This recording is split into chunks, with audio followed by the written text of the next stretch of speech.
His name is Reverend James Trapp, and he is a unity minister in Sacramento. And he says when the music is good, the minister could be mediocre and it still is a good message. And then when the minister is good and the music is good, it's just off the chain then. So I don't really have to do a whole lot. Because the music did all right. Yeah, you guys are incredible. So I'm just going to give a little overview of, it's now called African American History Month. But when I was a little girl, it was called Negro History Week. And then it progressed to Negro History Month, and then Black History Month, and now it's called African American History Month. Some people don't like the idea that it's the shortest month. However, Carter G. Woodson in 1928 started the idea of Negro History Week, and it culminated with two people that he felt were really important, their birthdays, which is Abraham Lincoln and Frederick Douglass. So it wasn't on purpose that he chose the shortest month. So let me just clear that up. Okay. Ironically, this is 400 years after the first slaves were brought to America. The slave business, it was organized as a business to increase the wealth of the slave owners or the plantation owners or those that were auctioning off slaves. It was purely for wealth.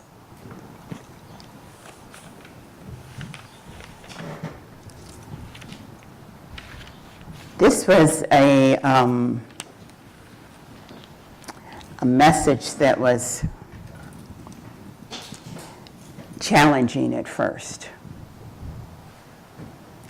Because my approach was, I don't want to say anything that's going to offend good white people. That's all right.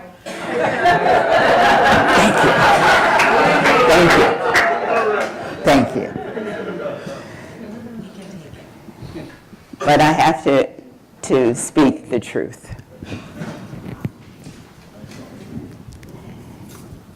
So the slaves were captive, and they were isolated from their native land, which was Africa.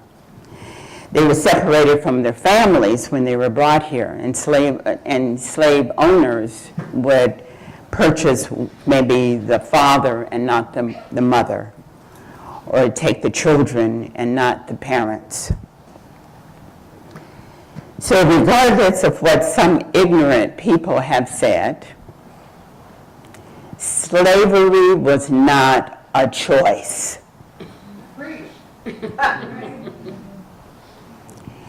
And that's been said by a few ignorant black people.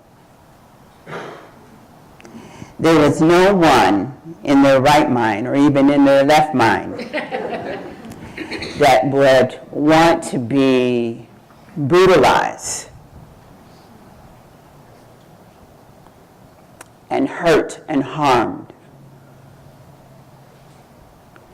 like the slavery business instituted on Africans. And I had to think about my experiences. I had the honor in 1977 to go to Senegal, Nigeria, and Ghana. And in Senegal and in Ghana, there's two slave castles that were very, very prominent in the slave trade. So the last time that I went to Senegal, I went to Gloria Island, which is the island that's off of Dakar, Senegal. And the tour guide told me, he said, "You are the Mandingo. You are the one that survived." And there were horrific conditions that we survived.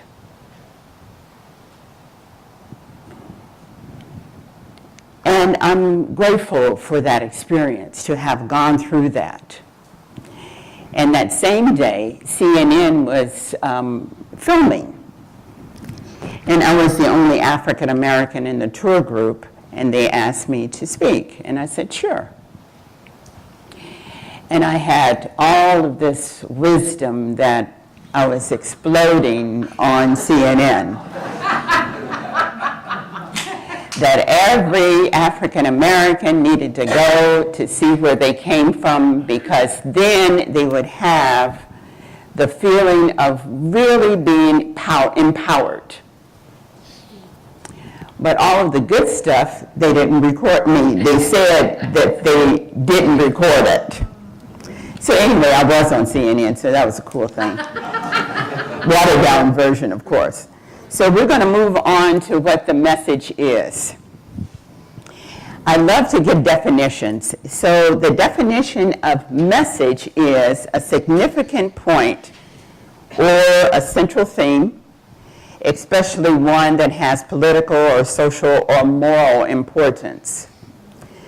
The synonym for message is sense, it's idea, a point, an essence, spirit, which is our spiritual thought or spiritual thing for the month, content, subject, matter, theme, and lesson. We've already heard a couple of really wonderful slave songs. Swing Low, Sweet Chariot, Coming Forth to Carry Me Home. It was directly referring to the Underground Railroad. It was the route for freedom. Now, there was many hostile revolutions as well on the slave plantations, over 300. But three that were really known as hostile revolts were Gabriel Prosser in Virginia in 1800, Denmark Vesey in Charleston, South Carolina in 1822, and Nat Turner in 1831 in the Southampton County of Virginia. So slaves didn't take being enslaved lightly. They would have rather been killed or maimed or whatever than to incur the conditions that they did. Go Down Moses was one of Harriet Tubman's favorite songs. The song is based on a biblical story when God spoke to Moses to tell Moses to go tell Pharaoh to let my people go. And in this message, Go Down Moses, there was routes that were given, codes that were instilled in the message themselves. They had to listen to the messages because at that time it was illegal for a slave to know how to read and write. So the messages had to be communicated orally for them to know where to go and when to go. Karen did a wonderful job on the story of Peg Leg Joe and the songs that were sang during that time.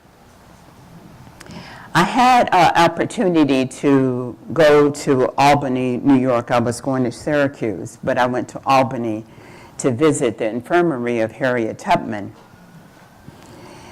She was known as the Moses of her people. She never lost a passenger. And she freed over 300 slaves from wherever they were all the way up to Canada. 19 trips over a 10-year period. And she was real bold. She went for some slaves at a plantation, and there was one person that was saying, well, I think I need to wait. She just shot him in the head because they were not going to squeal on the slaves that were going for freedom. Wade in the Water is one of the songs that was sang already.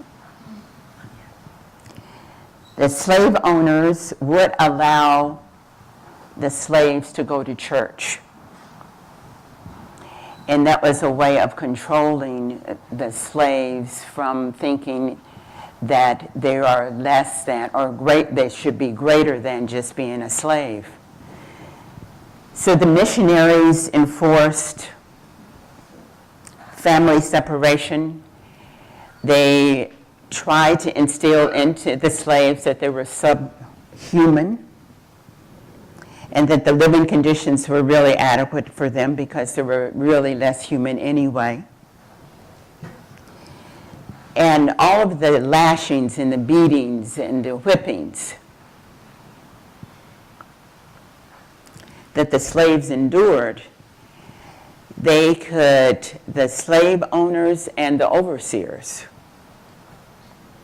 could really tame the flesh, but they could not claim the spirit of the African slave. Harriet used this song, Go Down Moses and Wade in the Water, to tell when to get off of the trail, when to go into the water, to make sure that the dogs that the slave catchers used couldn't sniff out their trail. Slaves had a vision of escape. The Jordan River was what was prevalent in many of the songs. And the Jordan River is the Mississippi River, or was the Mississippi River and the Tennessee River that the many slaves had to cross over to be free, to the promised land, to Canaan. Some Negro spirituals refer to the Underground Railroad as an organization for helping slaves to run away. There was many abolitionists as well as African abolitionists. There was many abolitionists from the Unitarian Church, both white and black, that helped to free the slaves. A little side story about Harriet Tubman. She was born in slavery in Maryland in 1820, a young girl. She was hit on the head by a slave owner, not on purpose. The slave owner was throwing a metal object at another slave that was getting ready to run away. And from then on, it hit Harriet in the head. She would have these painful headaches and would have epilepsy. But that did not stop her from freeing many, many, many slaves. She assisted the Army, the Union, in organizing spies because she was so adept in that. We will kind of come together with a new version of People Get Ready. It talks about freedom, but freedom from this life and more freedom for the afterlife. Curtis Mayfield wrote the song, and it was about the Jordan River again, crossing over it. More than just cries for freedom, Negro spirituals were coated with messages to escape to freedom. They were termed as Negro spirituals, black spirituals, African American spirituals, Jubilee, African American folk songs.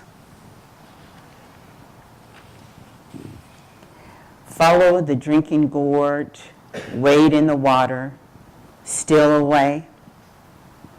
The gospel train, swing low, sweet chariot, go down, Moses, are just a few of the songs that were incorporated in freeing the slaves.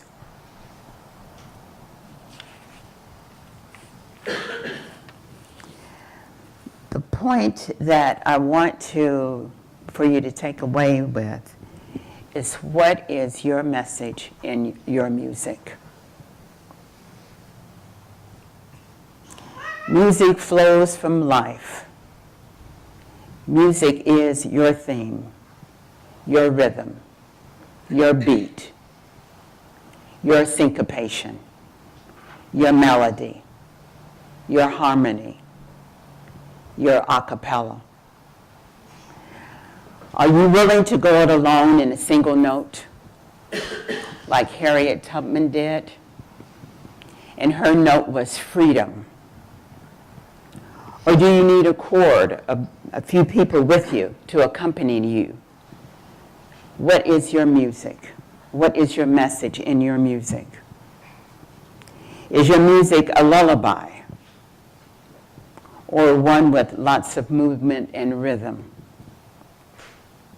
We all have our own music that lends to our own message to the world that we want to express. Let your message ring with intention and contents of what is justice and equality for all. Let that be your message. Let your message be that of compassion and for truth, for power and strength, conviction and grace and courage and love. And we have to include laughter. And at just the right time.